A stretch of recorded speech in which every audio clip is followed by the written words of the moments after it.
Baik, assalamualaikum warahmatullahi wabarakatuh. Ya, hari ini kita akan masuk ke pembahasan terkait dengan sistem endokrin yang kedua, yaitu terkait dengan gangguan hormon tiroid. Ya, nah di sini akan saya bahas ya secara garis besar. Ada dua pembahasan, yaitu hipertiroid dan hipotiroid. Oke. Sebelum kita masuk ya terkait dengan hipertiroid kemudian hipotiroid ya, kita butuh mengetahui terkait dengan anatomi dan fisiologi kelenjar tiroid. Nah, di sini ya. Nah, di sini kelenjar tiroid ini memiliki dua lobus ya. Dia ada lobus sebelah kiri dan sebelah kanan. Ya, di mana kelenjar tiroid ini berada di antara laring dan trakea, ya. Nah, jadi kelenjar tiroid ini memiliki peranan yang sangat penting ya terhadap proses homeostasis tubuh ya, di mana kelenjar tiroid ini akan menghasilkan hormon tiroid. Nah, nanti ya hormon tiroid ini akan dapat mempengaruhi berbagai sistem organ tubuh kita ya. Contohnya saat kita kecil, hormon tiroid ini kan memiliki peran dalam proses pertumbuhan dan perkembangan kita. Nah, sedangkan saat kita dewasa, hormon tiroid ya berperan dalam menjaga stabilitas metabolisme tubuh kita. Nah, jadi ketika hormon tiroid ini ya mengalami masalah atau gangguan ya, misalnya produksinya terlalu banyak ya atau terlalu rendah ya, maka muncullah gangguan tiroid gitu. Nah, ini ya terkait dengan hormon tiroid. Ya, jadi sebenarnya kelenjar tiroid ini menghasilkan 3 hormon ya. Ada hormon T4, T3 dan hormon kalsitonin. Ya. Nah, hormon T4 ya. Jadi T4 ini disebut tetraiodothyronin ya. Nah, singkatnya disebut dengan hormon tiroksin. Nah, sedangkan untuk T3 itu adalah hormon triiodotyroksin ya. Oke, ya, di mana kelenjar tiroid ini yang menghasilkan hormon T4 dan T3 ini yang tentunya akan berada di sirkulasi darah ya, atau berada di peredaran darah kita gitu. Nah, sedangkan tadi untuk hormon kalsitonin dia itu adalah hormon yang berperan dalam proses regulasi kalsium dan fosfat. Nah, karena kita fokus untuk hormon T3 dan T4 gitu ya. Oke. Nah, hormon tiroid ya seperti T4 dan T3 ini memang kita butuhkan di dalam tubuh. Ya, di sini adalah fungsi hormon tiroid ya. Nah, sebenarnya apa fungsi atau peran hormon T3 dan T4 ini ya, khususnya dalam tubuh kita gitu ya. Dia berperan penting dalam proses metabolisme tubuh kita ya. Nah, ketika hormon T4 dan T3 nih, hormon T3 dan T4 bertemu dengan reseptornya atau dia duduk ya di reseptornya, maka dia akan menimbulkan beberapa efek yang sudah tertulis di sini gitu ya. Nah, misalkan dari aspek metabolisme ya. Nah, ternyata ya hormon T3 dan T4 ini dia memberikan efek lipolisis ya. Lipolisis ini adalah pemecahan lemak ya. Di sini ya dia meningkatkan sintesis kolesterol. Nah, ini adalah contoh di mana hormon T3 dan T4 ini dia berfungsi dalam pemecahan lemak di dalam tubuh kita ya. Nah, kemudian hormon tiroid ini juga berfungsi dalam proses gluconeogenesis ya. Kemarin kita sudah belajar bagaimana proses gluconeogenesis gitu ya. Nah, kemudian dia juga berperan dalam sekresi insulin dan juga metabolik basal ya. Dan di sini ya ternyata ya hormon tiroid ini berfungsi juga ya atau memberikan efek terkait dengan suhu tubuh ya. Jadi memang hormon T3 dan T4 ini nanti akan mempengaruhi suhu tubuh kita.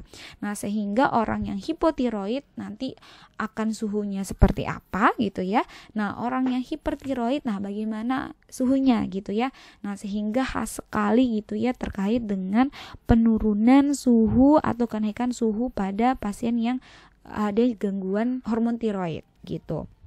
Nah, kemudian dari kardiovaskuler ya, dari aspek kardiovaskuler ini ya dia berperan sebagai kronotropi dan inotropi positif ya, di mana ini bisa berdampak ya pada cardiac output. Ya, jadi dia bisa meningkatkan cardiac output dan meningkatkan vasodilatasi. Nah, sehingga nanti kalau orang yang kelebihan hormon tiroid tentu cardiac outputnya dia akan semakin tinggi ya, makanya orang yang hipertiroid itu bisa terjadi takikardi gitu ya. Nah, jadi masuk ya terkait kenapa T4 dan T3 ini dibutuhkan, tetapi kalau berlebihan juga nanti akan mempengaruhi gitu ya.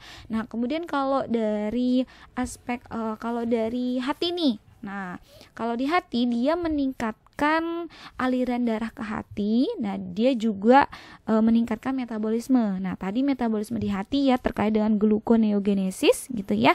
Nah, masuk juga di hati gitu ya. Jadi masuk terkait dengan peningkatan metabolisme.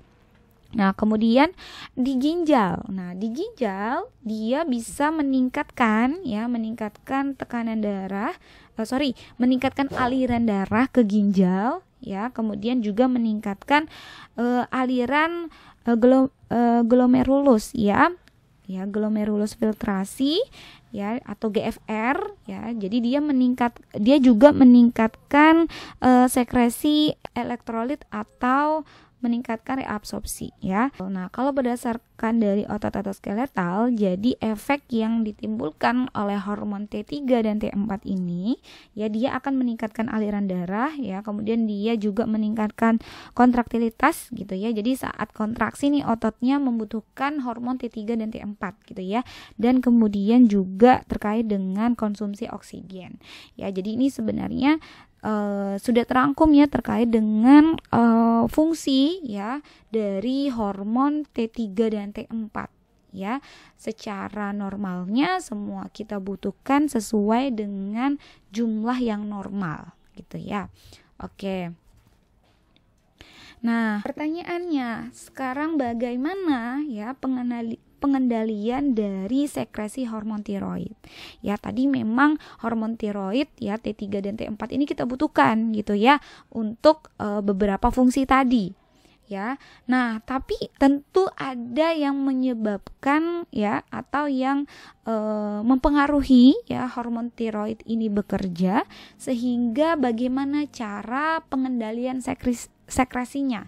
Jadi kalau ada yang bermasalah tentu tubuh kita ini berusaha untuk menyeimbangkan gitu ya.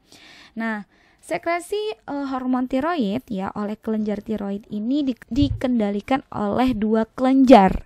Ya, di sini ada kelenjar hipotalamus dan kelenjar hipofisis ya, khususnya anterior pituitari. Artinya hormon T3 dan T4 ini ya proses pelepasannya itu dilakukan oleh dua kelenjar ini ya, tadi hipotalamus dan kelenjar hipofisis ya. Misalkan ya terjadi penurunan kadar hormon tiroid di dalam aliran darah atau di sirkulasi darah.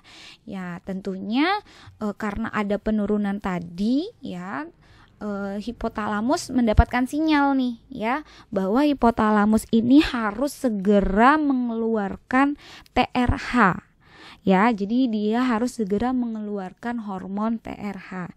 Nah, apa hormon TRH ini ya? Jadi TRH itu adalah tyrotropin releasing hormone ya, ini ya. Tyrotropin releasing hormone. Nah, TRH ini ya distimulus atau dikeluarkan oleh atau disekresikan ya oleh kelenjar hipotalamus. Ya, di mana jadi si TSH ini berfungsi untuk menstimulus kelenjar hipofisis ya atau anterior pituitary ya untuk mengeluarkan hormon thyroid stimulating hormone atau TSH ya. Jadi tadi hipotalamus mendapatkan sinyal untuk mengeluarkan TRH atau thyrotropin releasing hormone, yang dimana TRH ini dia menstimulasi ya kelenjar hipofisis untuk mengeluarkan TSH atau thyroid stimulating hormone ya. TSH ini ya dia akan merangsang ya kelenjar hormon ya atau kelenjar tiroid ya untuk mengeluarkan atau melepaskan hormon T3 dan T4 ya, sehingga kalau misalkan tidak ada sekresi TRH tentu tidak akan adanya pengeluaran atau pelepasan T3 dan T4 ya, sehingga memang untuk produksi atau sekresi T3 dan T4 atau hormon T3 dan T4 ini membutuhkan yang namanya thyrotropin releasing hormone dan thyroid stimulating hormone gitu ya, yang dimana dua kelenjar yang berperan itu adalah kelenjar hipotalamus dan kelenjar hipofisis ya. Setelah T3 dan T4 ya hormon tiroid ini dilepaskan, nah baru dia akan melakukan fungsinya ya, dia masuk ke dalam aliran darah gitu ya, baru dia akan bekerja sesuai dengan fungsinya tadi gitu. Nah tentu ya kalau misalkan adanya tadi karena ada kenaikan ya otomatis hipotalamus ini akan kalau ada penurunan gitu ya, penurunan T3 dan T4 ya, tentu si hipotalamus ini langsung mendapat sinyal gitu ya untuk mengeluarkan si TRH ini gitu ya sampai ke produksi T3 dan T4 gitu. Nah, gimana ceritanya ya kalau misalkan nih terjadi kelebihan ya atau hormon tiroidnya T3 dan T4-nya itu tinggi. Tadi kan kalau dia turun otomatis si kelenjar hipotalamus akan mengeluarkan TRH gitu ya. Nah, ternyata memang ya tubuh kita ini selalu berusaha gitu ya menjaga agar lingkungan di dalam tubuh kita ini dalam kondisi yang homeostasis. Ya, artinya balance, seimbang gitu ya. Jadi kalau dia kurang tadi, dia akan kasih sinyal untuk bagaimana caranya dia bisa normal. Nah, kalau dia tinggi, nah juga akan berusaha nih. Nah, istilahnya adalah feedback negatif gitu ya. Karena memang tubuh kita ini sudah diciptakan dengan sempurna gitu ya, sehingga tubuh kita ini juga memiliki feedback negatif. Nah, feedback negatif ini yang nantinya akan membantu ya mengontrol kadar hormon tiroid ya T4 dan T3 ini agar kembali normal ya, karena tadi adanya kenaikan gitu ya, adanya peningkatan hormon T4 dan T3 ya. Nah, kapan feedback negatif ini terjadi ya? Feedback negatif ini terjadi ketika kadar tadi ya T4 dan T3 ini di dalam sirkulasi darah itu memang tinggi gitu ya, terdeteksi tinggi. Nah, ini akan langsung memberikan sinyal ke hipotalamus untuk stop, jangan mengeluarkan si TRH ini. Nah, kalau misalkan TRH ini tidak terbentuk ya atau tidak dikeluarkan, otomatis di kelenjar hipofisis ya tidak akan mengeluarkan si TSH gitu ya. Nah, karena TSH ini yang menstimulasi si hormon tiroid mengeluarkan si kelenjar tiroid mengeluarkan hormon tiroid T4 dan T3 ini ya, sehingga jika TSH ini tidak dikeluarkan ya, tentu produksi atau sekresi ya hormon T3 dan T4 ini tidak terjadi ya, sehingga lama-lama kadar hormon tiroid T4 dan T3 ini akan menjadi normal gitu ya.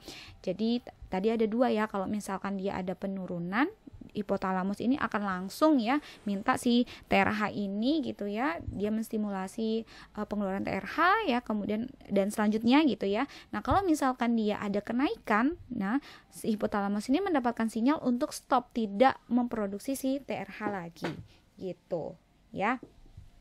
Oke.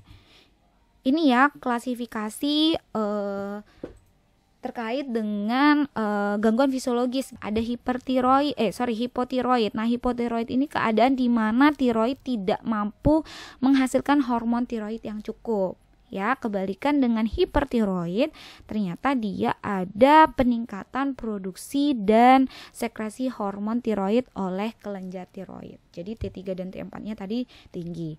Ya, berbeda dengan eutiroid. Nah, kalau eutiroid ini sebenarnya dia ada kelainan kadar hormon tiroid, ya, tapi dijumpai pada keadaan klinis yang normal, artinya tidak ada pembekakan gitu ya, tidak ada gejala yang ditimbulkan gitu, tetapi kadar hormonnya itu tidak normal, bisa lebih banyak, bisa juga lebih sedikit. Nah, tetapi ini sebenarnya eutiroid ini dia akan kembali normal dengan sendirinya. Nah, ini untuk pemeriksaan laboratorium ya yang bisa digunakan. Jadi ada pemeriksaan T3. Nah, di mana di sini ya nilai normalnya adalah 0,92 sampai 2,78 nanomol per liter ya. Kemudian untuk pemeriksaan T4 ya, ini bisa dilihat nilai normalnya adalah 58 sampai 140 nanomol per liter. Nah, kemudian bisa kita cek juga pemeriksaan TSH-nya gitu ya, karena tadi TSH ini yang menstimulus si hormon menstimulus kelenjar tiroid untuk mengeluarkan hormon tiroid gitu ya, untuk menstimulus pengeluarannya T3 dan T4 gitu. Nah, kemudian bisa juga pemeriksaan FT4 ya. Nah, ini terkait dengan disfungsi dari kelenjar tiroidnya yang dia mau lihat ya. Kalau ini spesifik apakah memang produksinya berlebihan atau kekurangan produksinya itu disebabkan karena malfungsi dari si kelenjar tiroidnya gitu ya, bukan berdasarkan regulasinya. Oke. Nah, ini kita masuk ke hipertiroid. Nah, kita harus bisa bedakan mana tirotoksikosis sama hipertiroid. Nah, kalau yang hipertiroid tadi ya, dia adanya kelebihan hormon tiroid ya di dalam sirkulasi darah. Nah, kalau tirotoksikosis itu adalah karena kelenjar tiroidnya yang hiperaktif. Ya. Nah, misalkan gini. Kalau misalkan pasien nih ada autoimun ya, kalau ini khas untuk yang tirotoksikosis gitu ya. Misalkan pasiennya autoimun ya, jadi dia banyak imunnya ya kelebihan gitu ya, yang dimana tubuhnya salah produksi antibodi ya, karena memang berlebihan imunitasnya. Nah, sehingga produksi antibodi TSI, ATS ini adalah thyroid stimulating immunoglobulin yang mampu bereaksi dengan reseptor TSH. Jadi kan seharusnya bukan si TSI ini ya bekerja untuk memberikan reaksi TSH gitu, untuk mengeluarkan si T3 dan T4. Nah, tetapi ya TSI ini membingungkan gitu, karena dia ada pengeluaran TSI ini sehingga dia bisa bereaksi dengan reseptor TSH. Nah, sehingga TSI ini karena terus merangsang reseptor TSH gitu tanpa pengaruh umpan balik negatif gitu, maka terjadi tirotoksikosis ya, sehingga ada kelebihan ya hormon tiroid ya, kelebihan hormon T3 dan T4 gitu, sehingga adanya pembengkakan disebut dengan Graves' disease. Oke, ini tanda dan gejala hipertiroid ya. Jadi hipertiroid ini ya bisa tremor, kemudian pandangan ganda dan melotot. Jadi khas sekali orang yang hipertiroid itu bola matanya membesar ya, seperti ini nih, membesar ya. Kemudian ada pembesaran tiroid. Jadi kalau hiper dan hipo itu sama-sama ada pembesaran. Nah, yang membedakan adalah di sini kalau yang hipertiroid dia ada aritmia ya. Jadi adanya hipertensi, sesak, nah bisa juga menyebabkan gagal jantung. Nah, kemudian yang paling beda ya adalah perbedaan antara hipertiroid dan hipotiroid adalah kalau hipertiroid dia akan memproduksi keringat yang sangat berlebih Nah, kemudian yang hipertiroid ini bisa jadi diare ya, jadi sering BAB, kemudian lapar, haus, muntah, dan penurunan berat badan. Ingat ya, hipertiroid itu penurunan berat badan. Oke. Nah, ini terapi yang bisa digunakan untuk pasien hipertiroid. Jadi bisa diberikan antitiroid, obat antitiroid. Yang kedua bisa diberikan radioaktif iodin dan bisa juga dengan surgery atau pembedahan, ya. Oke. Nah, pembedahan ini tidak serta-merta jika pasien hipertiroid kemudian ada pembekakan tiroid kemudian langsung dibedah, itu tidak selalu. Ya, jadi syaratnya memang pembesaran kelenjarnya itu harus lebih dari 80 gram. Ya, jadi kalau memang sudah dilihat ternyata pembesaran kelenjar tiroidnya lebih dari 80 gram, maka perlu dilakukan pembedahan. Nah, tetapi pembedahan ini tidak langsung dilakukan, tetap dengan diawali pemberian antitiroid ya, atau obat antitiroid. Ya, di sini diberikan PTU atau propylthiouracil ya, atau metamizol sampai eutiroid. Jadi memang tidak ada gejala klinis gitu, atau adanya pengurangan gejala klinis gitu. Nah, ini diberikan ya 4 sampai 8 minggu. Kemudian nanti ditambahkan dengan iodida. Ya, nah ditambahkan dengan iodida, di mana memang iodida ini berfungsi untuk memblok ya pelepasan hormon tiroid, dan dia juga bisa menurunkan ukuran ya dari kelenjar tiroid ya. Harapannya jadi nggak terlalu besar lah yang diangkat, jadi dia perlu diturunkan gitu ukuran kelenjar tiroidnya. Nah, ini diberikan selama 10 sampai 14 hari. Ya, sebelum pembedahan juga diberikan propanolol nih atau beta blocker ya, di mana diberikan 7 sampai 10 hari. Ya, kemudian untuk sesudah pembedahan itu juga diberikan levothyroxine dan beta blocker lagi ya sebagai maintenance setelah dilakukan pembedahan. Gitu. Jadi tidak langsung dilakukan pembedahan.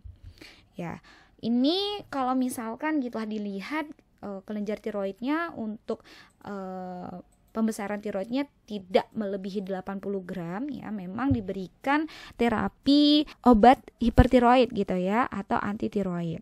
Ya, untuk obat antitiroid ini sebenarnya secara garis besar itu cuma 3 gitu. Ada metamizol, ada PTU, dan iodida. Untuk beta blocker ini memang dibutuhkan karena memang tadi ya ada gejala yang atau manifestasi klinis ya terkait dengan pasien hipertiroid, itu ada gangguan jantung, ada takikardi, nah sehingga butuh ada aritmia gitu, sehingga membutuhkan beta blocker. Nah, untuk beta blocker ini memang harus diberikan gitu, harus dipilih salah satu ya, bisa propanolol, atenolol, atau metoprolol atau nadolol.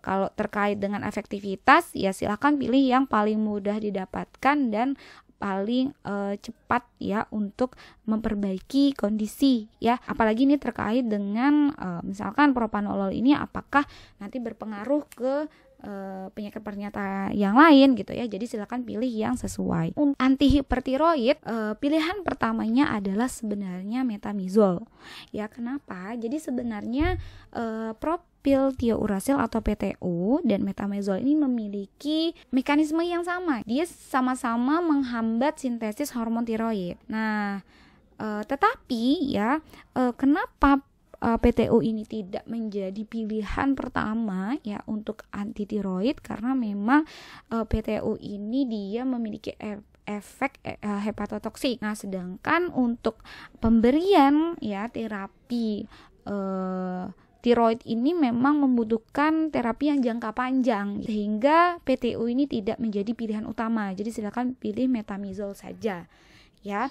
Nah, tetapi ada kondisi tertentu di mana PTU ini menjadi prioritas. Contohnya misalkan pasien hamil nih. Nah, pasien hamil ya terutama di trimester pertama itu dipilihkan terapi anti tiroidnya adalah propylthiouracil atau PTU. Nah, sedangkan metamizol ini kenapa tidak menjadi pilihan saat pasien hamil ya, terutama di kehamilan trimester pertama, karena memang metamizol ini dia menginduksi embriopati ya, atau merusak embrio, sehingga tidak direkomendasikan untuk pasien atau wanita hamil ya yang kehamilannya ya tahu usia kehamilannya itu masuk ke trimester pertama. Nah, kemudian untuk radioaktif iodin. Nah, radioaktif iodin ini diberikan jika memang antitiroid oral, tiroid oralnya tidak memberikan efek yang baik, sehingga bisa diberikan radioaktif iodin.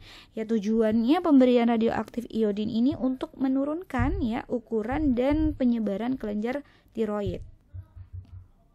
Nah, ini terkait dengan, ya kita sudah selesai bahas terkait dengan hipertiroid. Nah, kemudian hipotiroid. Hipotiroid ya, jadi kebalikan dari hiper gitu ya. Jadi hipo ini memang adanya kekurangan hormon tiroid yang berada di sirkulasi darah ya, sehingga setelah dicek ternyata ada penurunan hormon T3 dan T4 di sirkulasi darah atau di peredaran darah.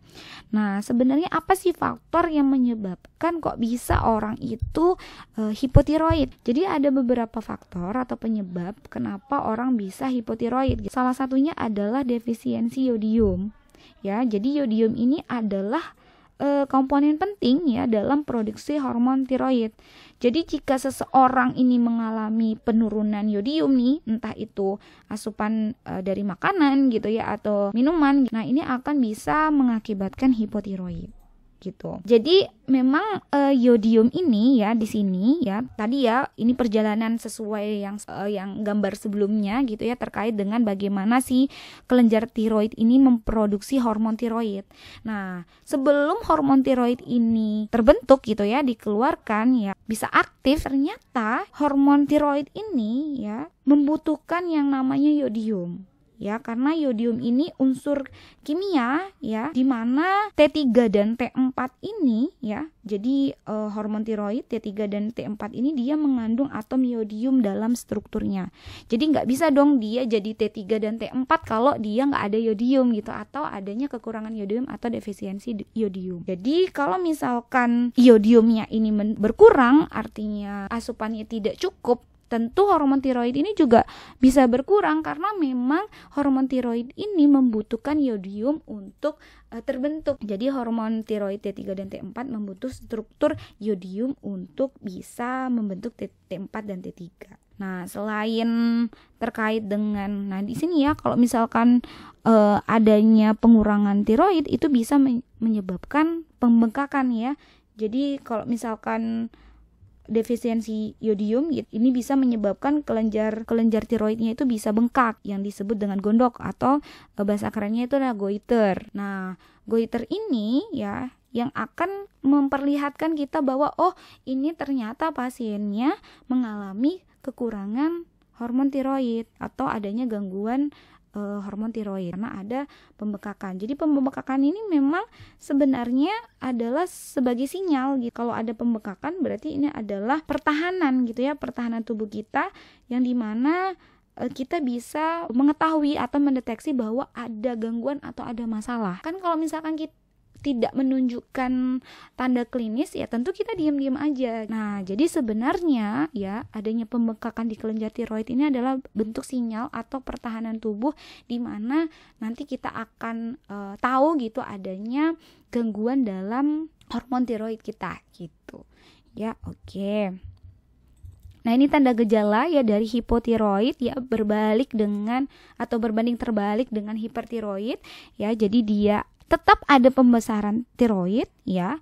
Nah, bedanya ini kalau matanya biasa aja gitu ya, tidak membesar, tetapi dia ada nyeri kepala dan gangguan penglihatan. Nah, tadi ada yang takikardia atau aritmia, jadi denyut nadinya itu tinggi ya saat hipertiroid. Nah, berbeda dengan hipotiroid. Jadi dia malah ada penurunan nadi ya. Nah, kemudian cardiac outputnya juga menurun. Tadi kita sudah cerita ya terkait dengan cardiac output.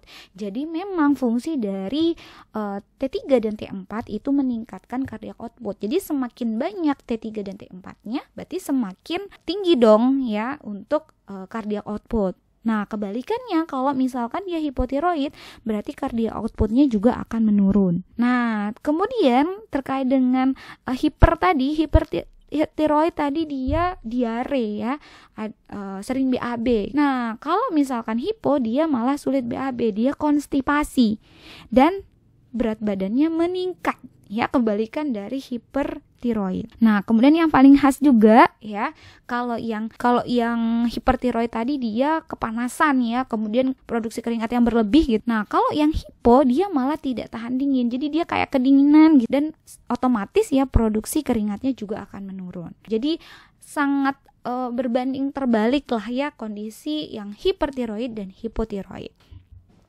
Tetapi yang sama adalah adanya pembekakan atau pembesaran kelenjar tiroid.